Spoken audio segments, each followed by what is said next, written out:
ഈശോമിശിഹായ്ക്ക് സ്തുതിയായിരിക്കട്ടെ. ആത്മീയ ഭോജ്യത്തിൽ നാം ഇന്ന് വിചിന്തനം ചെയ്യുന്നത് വളരെ പ്രധാനപ്പെട്ട ഒരു വിഷയമാണ്.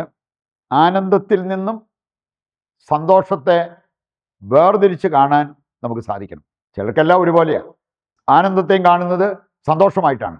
ഈ സന്തോഷത്തിൻ്റെ ഒരു പ്രത്യേകത, അത് വേണമെങ്കിൽ ഒഴുകിപ്പോകാം. ഒരു സമയത്ത് ഭയങ്കര സന്തോഷമുണ്ടായിരുന്ന വ്യക്തികൾ പിന്നീട് ദുഃഖിച്ചിരിക്കുന്നത് കാണാൻ പറ്റും. പക്ഷെ ആനന്ദം എന്ന് പറയുന്ന അതിൻ്റെ ഒരു പ്രത്യേകത, ആനന്ദം നമ്മോട് ഒട്ടി നിൽക്കും. അത് സഹനത്തിൻ്റെ നടുവിൽ പോലും ആനന്ദം നഷ്ടപ്പെടാതിരിക്കാൻ നമുക്ക് സാധിക്കും എന്നുള്ളത് കർത്താവിൻ്റെ വചനം നമ്മെ പഠിപ്പിക്കുന്ന ഒരു കാര്യമാണ്. ഒരു വെളിച്ചത്തിൽ ഏതാനും ചില കാര്യങ്ങൾ ചില വചനങ്ങളുമായി ബന്ധപ്പെടുത്തി നമുക്ക് മനസ്സിലാക്കാനായിട്ട് പരിശ്രമിക്കാം. 3 തരക്കാരെ നമുക്ക് കാണാൻ പറ്റും. ഒരു തരം ആൾക്കാരെന്ന് പറഞ്ഞാൽ എപ്പോഴും ദുഃഖമാണ്. അവരുടെ മുഖത്തോട് നോക്കിയാലും മ്ലാനവദനം, അവരുടെ സംസാരത്തിലേക്ക് ശ്രദ്ധിച്ചാലും അവർക്ക് നിരാശയും സങ്കടങ്ങളൊക്കെയാണ്. നല്ല ഒന്നും പറയാനില്ല, സന്തോഷമായിട്ടൊന്നും പറയാനില്ല. അങ്ങനെ ദുഃഖത്തിൽ ജീവിക്കുന്ന വ്യക്തികൾ വേണമെങ്കിൽ എൻ്റെ ജീവിതം മുഴുവൻ ഇതിനു വേണ്ടി ആയിരുന്നോ എന്ന് അവർ തന്നെ ചോദിക്കുന്നുണ്ടായിരിക്കാം, പറയുന്നുണ്ടായിരിക്കാം. രണ്ടാമത്തെ ഗ്രൂപ്പുകാരാണ് അവരെപ്പോഴും ഈ സന്തോഷം അന്വേഷിച്ചു പോകും. സന്തോഷം ലോകത്തിനും തരാൻ പറ്റും, ലൗകിക കാര്യങ്ങൾക്കും തരാൻ പറ്റും.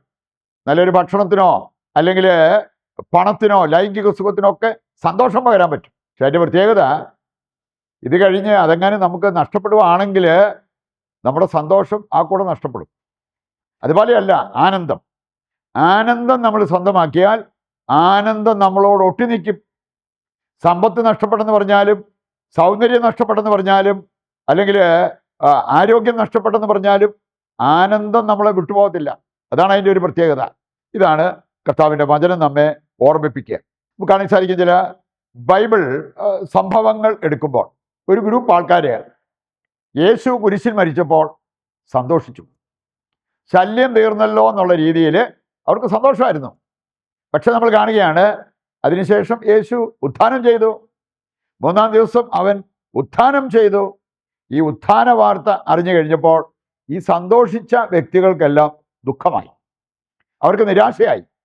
പക്ഷേ യേശുവിൻ്റെ മരണത്തിൽ വേദനിച്ച എല്ലാവർക്കും വലിയ പ്രത്യാശ അരളിയാണ് അവൻ ഉത്ഥാനം ചെയ്തത് എന്നുള്ളത് ബൈബിളിലൂടെ കടന്നു പോകുമ്പോൾ നാം കാണുന്ന ഒരു കാര്യമാണ്. ലൂക്കായുടെ സുവിശേഷം 18-ാം അധ്യായം 22-ാമത്തെ വചനം നമ്മെ ഓർമ്മിപ്പിക്കുന്ന മറ്റൊരു കാര്യമുണ്ട്. ഒരു ധനികനായ യുവാവ്, കാര്യം അവൻ കൽപ്പനകളൊക്കെ പാലിച്ച് ജീവിച്ചു പോന്നവനാണ്. ചെറുപ്പം മുതലേ മര്യാദയ്ക്ക് ജീവിച്ചവൻ. പക്ഷെ ഇപ്പോൾ കാണുകയാണ്, അവനൊരു കൂടുതൽ ഒന്ന് അറിയാൻ യേശുവിനോട് അടുത്തു, യേശുവുമായി സംസാരിച്ചു. യേശു അവൻ്റെ ഉള്ളിലേക്ക് നോക്കി അവൻ്റെ ആ ഒരു അറ്റാച്ച്മെൻ്റ് എവിടെയാണ് എന്ന് കണ്ടെത്തി അവനോട് പറഞ്ഞൊരു കാര്യം, നിനക്ക് കൂടുതൽ നന്മ ഉണ്ടാകണോ, സ്വർഗത്തിൽ ഒത്തിരി നിക്ഷേപം വേണോ, നീ ചെയ്യേണ്ട ഒരു കാര്യം ഇതാണ്, നിനക്കുള്ളതെല്ലാം വിൽക്കുക, ഭൗതികമായിട്ടുള്ള സമ്പത്ത് കൈവെടിയുക, അപ്പോൾ നിനക്ക് സ്വർഗത്തിൽ വലിയ നിക്ഷേപമുണ്ടാകും. അവനെ ഒട്ടി നിന്നത് ലൗകിക സമ്പത്തിനോടാണ്. കാര്യം കൽപ്പനകളൊക്കെ പാലിക്കുന്നുണ്ടായിരുന്നെങ്കിലും ലൗകിക സമ്പത്തിനോടുള്ള ഒരു ഒട്ടൽ അതവനെ ആത്മീയ സമ്പത്തുള്ളവനാക്കുന്നതിന് തടസ്സമായി നിന്നിരുന്നു. നമ്മൾ കാണുകയാണ്, അവൻ അവിടെ നിന്ന് വിട്ടുപോയത് നിരാശനായിട്ടാണ്. അവൻ്റെ സന്തോഷം നഷ്ടപ്പെട്ടത് കണ്ടോ. ഇങ്ങനെ ഒഴുകിപ്പോകുന്ന ഒരു സന്തോഷം വേണമെങ്കിൽ അതിനുവേണ്ടി നമുക്ക് നിലകൊള്ളാൻ പറ്റും. അത് കിട്ടുന്ന വഴികൾ മാത്രം അന്വേഷിച്ച് പോകാൻ പറ്റും. ഒഴുകിപ്പോകുന്ന സന്തോഷം. 1 രാജാക്കന്മാർ 13-ാം അധ്യായവും 14-ാം അധ്യായം എടുക്കുമ്പോൾ നമ്മൾ കാണുന്നുണ്ട്, ജെറോബോവാം രാജാവിന് ഒരു സന്തോഷം വന്നു. എപ്പോഴും അവൻ്റെ മരവിച്ച കൈ സൗഖ്യം പ്രാപിച്ചു കഴിഞ്ഞപ്പോൾ, ഒരു ഇടിവെട്ട് സൗഖ്യം എന്ന് വേണമെങ്കിൽ പറയാം. അവൻ്റെ മരവിച്ച കൈക്ക് തൽക്ഷണം സൗഖ്യം. ദൈവപുരുഷൻ അവന് വേണ്ടി പ്രാർത്ഥിച്ചു, ദൈവം ജെറോബോവാമിനെ സുഖപ്പെടുത്തി. പക്ഷെ നമ്മൾ കാണുകയാണ്, 14-ാം അധ്യായത്തിലേക്ക് വരുമ്പോൾ അതിൻ്റെ 10 മുതലുള്ള വചനങ്ങൾ വായിച്ചാൽ, അന്നാ സൗഖ്യം മൂലം കിട്ടിയ സന്തോഷം ഒഴുകിപ്പോയി. അവനെക്കുറിച്ച് കർത്താവ് പറഞ്ഞൊരു കാര്യം, ജെറോബോവാമിനെയും അവൻ്റെ കുടുംബത്തെയും ഞാൻ ചപ്പ് ചവറ് പോലെ കത്തിച്ച് ചാരമാക്കും. അങ്ങനെ ഒരു കാര്യം കേട്ടാൽ പിന്നെ അവൻ്റെ ആ സന്തോഷം അവൻ്റെ കൂടെ ഉണ്ടാവുമോ? ആ സന്തോഷം ഒഴുകിപ്പോയതായിട്ട് നമുക്ക് കാണാൻ പറ്റും. രണ്ടാമതായിട്ട് നമ്മൾ ചിന്തിക്കുന്നത്, ആനന്ദം നമ്മുടെ കൂടപ്പുറപ്പായി കൂടെ നിൽക്കുന്ന ഒന്നാണ്. അവിടെ നിർത്താൻ ഇച്ചിരി പാടാണ്, സ്വന്തമാക്കാൻ ഇച്ചിരി വില കൊടുക്കണം.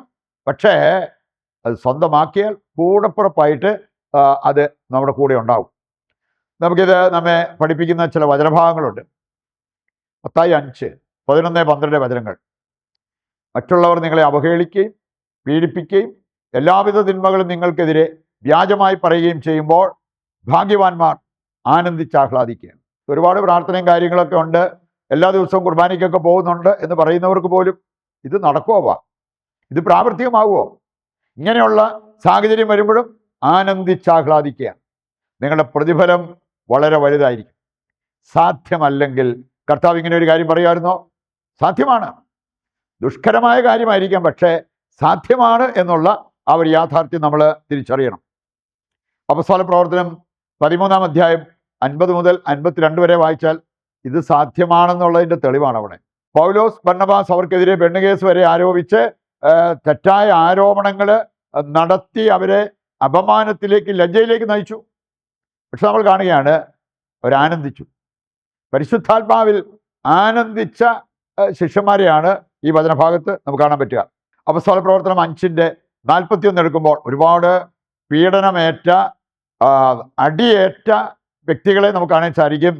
അങ്ങനെയെല്ലാം പീഡനമേറ്റിട്ടും അവർ ദൈവത്തിന് നന്ദി പറഞ്ഞ് പ്രാർത്ഥിച്ചു. ഈ സഹനത്തിന് യോഗ്യതയുണ്ടെന്ന് അവരെക്കുറിച്ച് ദൈവം ചിന്തിച്ചതിനും മാനിച്ചതിനും ദൈവത്തിന് നന്ദി പറയുന്ന ഒരു രംഗം അവിടെ കാണാൻ പറ്റും. സഹനത്തിൽ ആനന്ദിച്ചത് കൊണ്ടല്ലേ അവർക്ക് അങ്ങനെ പറയാൻ പറ്റിയത്. ദാനിയേലിന്റെ പുസ്തകം 3-ാം അധ്യായത്തിൽ 3 ചെറുപ്പക്കാര് അവര് കീർത്തനം ആലപിച്ച് അഗ്നിയിലൂടെ നടക്കുന്ന ഒരു രംഗം. അവരുടെ ആനന്ദം നഷ്ടപ്പെട്ടോ തീക്കകത്ത് വീണിട്ട് പോലും ഇല്ല എന്നുള്ളത് നമുക്ക് മനസ്സിലാക്കാൻ പറ്റും. വിശുദ്ധ ലോറൻസ് ഇരുമ്പ് പലക കിടത്തി അടിയിൽ തീയിട്ട് അതിൻ്റെ മുകളിൽ കിടന്നിട്ട് പോലും അവൻ്റെ ആനന്ദം നഷ്ടപ്പെട്ടില്ല. അന്ത്യോക്യായിലെ വിശുദ്ധ ഇഗ്നേഷ്യസിനെ ചങ്ങല കൊണ്ട് ബന്ധിച്ച് സിംഹക്കുഴിയിലേക്ക് എറിയാൻ കൊണ്ടുപോയപ്പോഴും അവൻ്റെ പ്രാർത്ഥന നിലച്ചൊന്നുമില്ല, ആനന്ദം നഷ്ടപ്പെട്ടില്ല. അതുകൊണ്ട് അവനുണ്ടായ അസാധാരണമായ ഒരു അനുഭവം, ഇരുമ്പ് ചങ്ങല പവിഴമാല പോലെ അവൻ അനുഭവപ്പെട്ടു. ഇവിടെ ഇതെല്ലാം സൂചിപ്പിക്കുന്നത് എന്താ? ആനന്ദം അത് സ്വന്തമാക്കിയാൽ അത് നമ്മോട് എല്ലാ കാലത്തും ഒട്ടി നിൽക്കും എന്നുള്ള ആ ഒരു യാഥാർത്ഥ്യമാണ്. ഇനി ആനന്ദത്തിലേക്ക് നമ്മളെ എത്തിക്കുന്ന ചില കാര്യങ്ങൾ ദൈവവചനം കൃത്യമായിട്ട് നമ്മളെ പഠിപ്പിക്കുന്നുണ്ട്. ദൈവ സാന്നിധ്യം. സങ്കീർത്തനം 16:11 വായിച്ചാൽ അവിടുത്തെ സന്നിധിയിൽ ആനന്ദത്തിൻ്റെ പൂർണ്ണതയുണ്ട്. ദൈവ സാമീപ്യം, കർത്താവിനോട് ചേർന്ന് നിൽക്കുമ്പോൾ ഈ ആനന്ദം നമുക്ക് അനുഭവിക്കാൻ പറ്റും.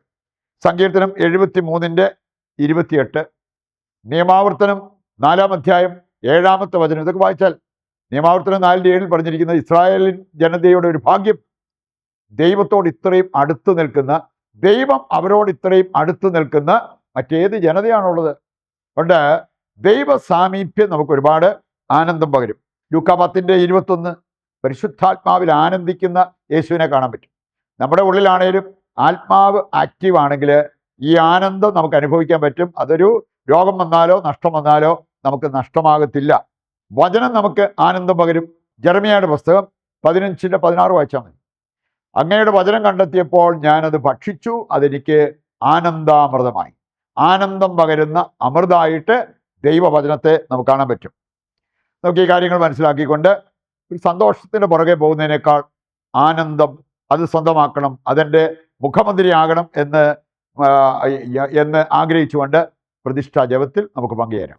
ദൈവത്തിൻ്റെ വചനത്താൽ നമ്മുടെ ഹൃദയങ്ങളെ നമ്മൾ നിറച്ചു. നമുക്കിനി ദിവ്യകാരുണ്യത്തിൻ്റെ ആശീർവാദത്തിനായിട്ട് ഒരുങ്ങാം. നമ്മുടെ എല്ലാ ആവശ്യങ്ങളും, നമുക്ക് ആർക്കെല്ലാം വേണ്ടി പ്രാർത്ഥിക്കാനുണ്ടോ അവരുടെ ആവശ്യങ്ങളും ദൈവകരങ്ങളിൽ ഏൽപ്പിച്ചുകൊണ്ട് താഴ്ന്ന സ്വരത്തിൽ കർത്താവിനെ സ്തുതിച്ച് ദിവ്യകാരുണ്യത്തിൻ്റെ ആശീർവാദം സ്വീകരിക്കാം. യേശുവേ നന്ദി, യേശുവേ സ്തുതി, ഹല്ലേലൂയ ഹല്ലേലൂയ, യേശുവേ ആരാധന, യേശുവേ നന്ദി.